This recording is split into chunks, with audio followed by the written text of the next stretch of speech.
Welcome to Incredible Lab channel. In today's video, I am going to show you how to detect spyware in your Android phone. Today, I will show you two methods that you can use to detect spyware in your Android phone. Now, for the first method, just open up your settings app.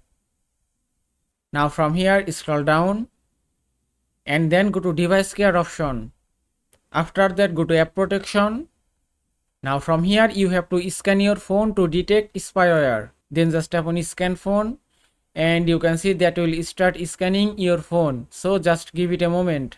And the scan is complete. You can see there are no spyware in my phone. Now for the second method, just open up your Google Play Store, then tap on this profile icon, then go to manage apps and device. After that, go to play protect option.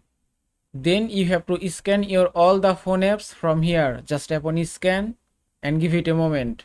And the scan is complete. You can see there are no harmful apps found in my phone. That means there are no spyware in my phone. And that is how you can detect spyware in your Android phone. I hope this video was helpful. If it was, please give it a thumbs up and don't forget to subscribe.